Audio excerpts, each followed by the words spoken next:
Gustavo Cuervo. Gracias, señor presidente. En primer lugar, quisiera celebrar que transcurre un mes más de este año y seguimos cumpliendo con el cronograma de sesiones. Este mes se había puesto en algún momento en duda la celebración de esta sesión, tal vez en función de las circunstancias mediáticas y los hechos que habían ocurrido. Así que celebro que mantengamos la palabra y sesionemos todos los meses y que continuemos de esta manera hasta fin de año. De esa manera vamos a ir cambiando la imagen lamentable que venía dando la Cámara en los últimos años. En el día de hoy hemos aprobado varios proyectos que me parecen importantes, de los que ya se ha hablado mucho por los diputados preopinantes, pero no hay duda que sobrevoló todo el tiempo y se ha hablado en forma directa e indirecta de una serie de temas de actualidad respecto de los cuales también nosotros queremos hacer alguna reflexión. Mucho se habló de la decisión de YPF, Petronas y el Gobierno Nacional de instalar finalmente la planta de GNL en Río Negro en perjuicio de los intereses de la provincia de Buenos Aires y de las expectativas que tenía la ciudad de Bahía Blanca y todo el sur de la provincia.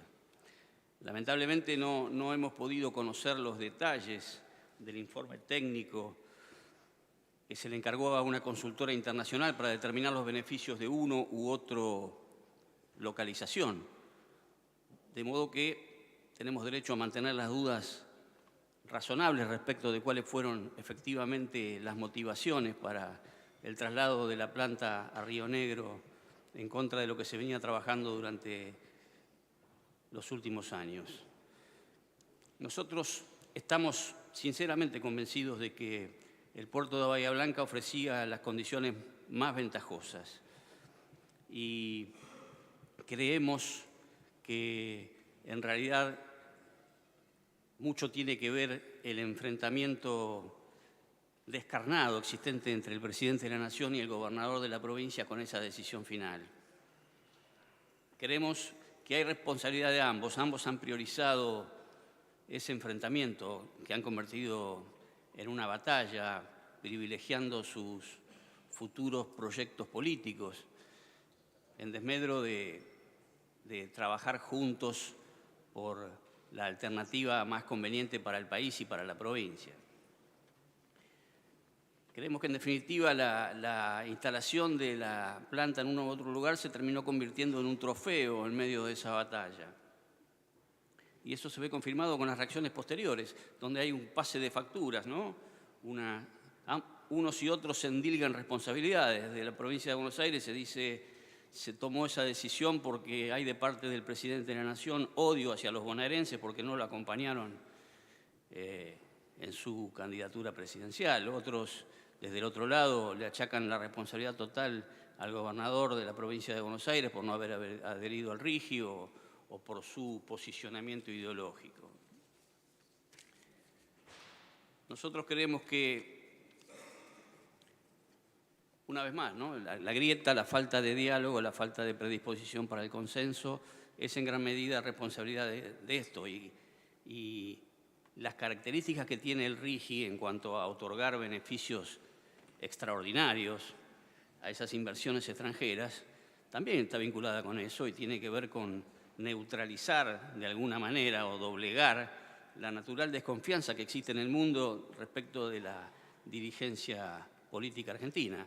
Entonces, el único modo de lograr que las inversiones vengan es otorgando condiciones espectaculares. Seguramente si tuviéramos, como decía muy apropiadamente el diputado Frangul, ¿no? Si hubiera consenso, búsqueda de diálogo, alcanzar 8 o 10 políticas de Estado básicas que garanticen el respeto de determinadas condiciones para los próximos 20 o 30 años, tal vez el RIGI no hacía falta, las inversiones venían solas, porque la Argentina ofrece extraordinarias oportunidades.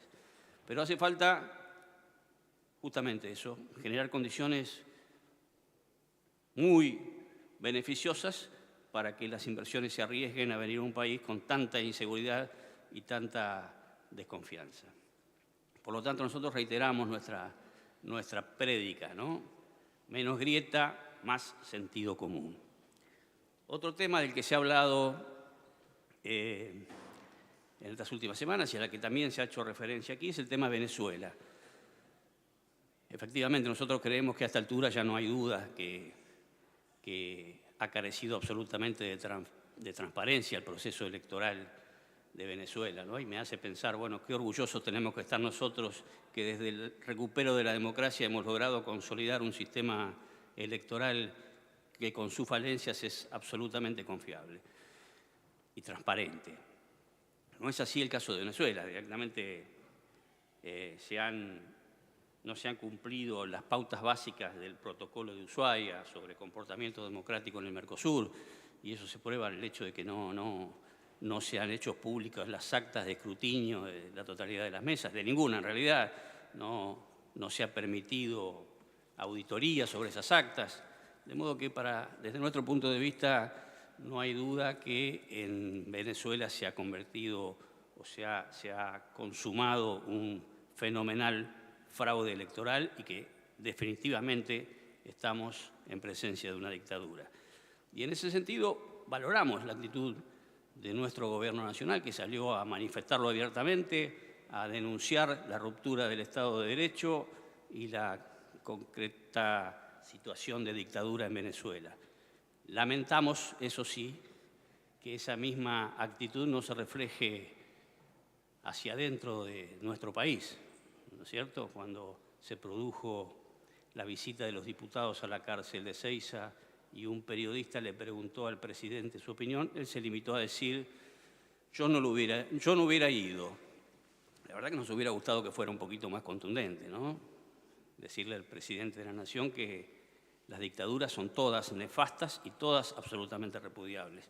Las dictaduras de izquierda, como la que vive Venezuela, pero también las dictaduras de derecha, como las que tristemente nos tocó atravesar a los argentinos.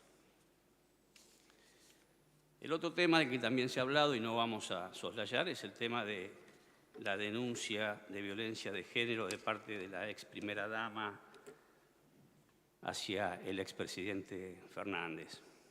Desde ya, por supuesto, que nos solidarizamos absolutamente con las víctimas siempre y repudiamos a los agresores.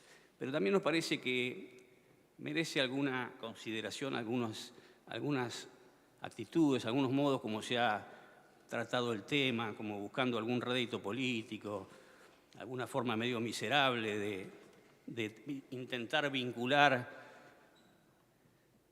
los delitos de abusos, acosos y violencia de género con una determinada afiliación política. Eso nos parece poco serio, francamente. Todos sabemos que, lamentablemente, los abusadores, los violadores, los acosadores y los violentos conviven en la sociedad con todos nosotros y pueden aparecer en cualquier fuerza política, con lo cual me parece que son esos temas en los que deberíamos dejar de lado la ventaja política y ponernos todos de acuerdo en que esos hechos se repudian y se acompañan a las víctimas sin ventaja de ninguna naturaleza.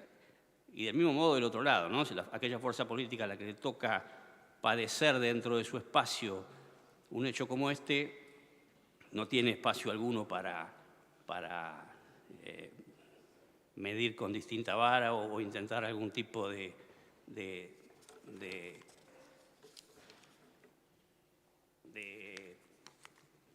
suavizar la situación. Y lo digo especialmente en el caso del peronismo, que si tiene algo de lo que enorgullecerse es que se ha manifestado siempre a la vanguardia con estos temas, ¿no? El tema que tiene que ver con la defensa de los derechos de las mujeres, con las cuestiones de violencia de género, con lo cual el resto de las fuerzas políticas hemos ido acompañando siempre, pero un poco desde atrás. Eso ha sido una bandera de la que seguramente están orgullosos, pero que también les implica una enorme responsabilidad frente a la sociedad. Por lo tanto, valoro, lo sabía porque había hablado con algunas de las diputadas del bloque oficialista y me habían manifestado su absoluta indignación con lo que había ocurrido y el daño que les hace. Así que valoro muchísimo que se haya manifestado de esa manera abiertamente en este recinto.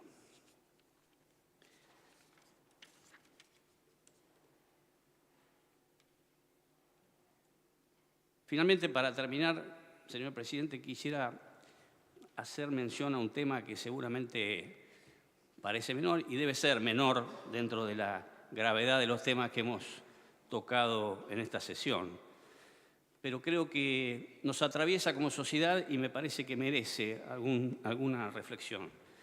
Me refiero al festejo de la selección argentina en el vestuario luego de obtener la Copa América, donde festejaron con unos cánticos tribuneros que incluían algún tipo de concepto de discriminación racial, homofóbico, y que causó bastante conmoción en el exterior, algún pedido de sanción hacia nuestra selección y reclamos. Y está claro que seguramente, en primer lugar, destacar, ¿no?, que no hay dudas del amor y la idolatría que los argentinos tenemos por los jugadores de nuestra selección, que tantas alegrías nos han dado, pero probablemente por el hecho de que tomamos ese tipo de festejos como una cosa folclórica propia del fútbol, no le damos entidad. También el hecho de que somos un país sin historia de discriminación racial, eso nos hace perder la dimensión de la trascendencia que todavía tiene en el mundo, en el siglo XXI, los temas de discriminación racial y el tremendo daño y dolor que causa. De modo que me pareció muy ajustada la inmediata pedido de disculpas de Enzo Fernández, que había aparecido en primer plano. Creo que fue absolutamente sincera, dirigida a sus compañeros de juego en Inglaterra y a los jugadores franceses. Y por eso me llamó tan poderosamente la atención la actitud del Gobierno Nacional, ¿no? Yo, por ejemplo, pensaba en otros temas. Tal vez los más jóvenes no van a entender de qué estoy hablando, pero quienes somos más grandes seguro que sí, que pertenecemos a una generación donde el chiste sexista, el insulto homofóbico era muy común. Y si no, basta con ir al canal Volver y ver algún programa viejo de nuestros capocómicos de hace algunas décadas atrás. Hoy cualquier actitud de ese tipo sería impensable. Hemos logrado superarlo totalmente y si a alguien se le ocurriera hacer una broma de ese tipo sería inmediatamente cancelado. Eso quiere decir que con una prédica adecuada y la toma de conciencia se pueden superar esas actitudes que tanto daño nos hacen en el mundo, porque generan un estereotipo del argentino soberbio, con un ego desmesurado, que claramente no refleja lo que es el 99% de la sociedad argentina. De modo que cuando vi que la reacción del Gobierno Nacional fue primero pedirle la renuncia al subsecretario de Deportes porque se le había ocurrido sugerir que correspondía el pedido de disculpas. Y luego la actitud de la vicepresidenta de la Nación, que sale a redoblar la ofensa y a, de alguna manera, reivindicar las expresiones que habían sido cuestionadas. A nosotros nos gustaría, especialmente a la vicepresidenta, que después de la última sesión se ocupó especialmente de los integrantes de este bloque, llamarla a la reflexión y decirle que pedir disculpas no es de ningún modo un acto de debilidad ni de subordinación. Pedir disculpas es, por el contrario, un acto de nobleza, de humildad, de reconocimiento de un error que se ha cometido, que nos permite reparar el daño causado y al mismo tiempo reconciliarnos con lo mejor de nosotros. Eso finalmente quería decir. Gracias, señor presidente. Gracias, diputado. Tiene la palabra el diputado Diego García Arena.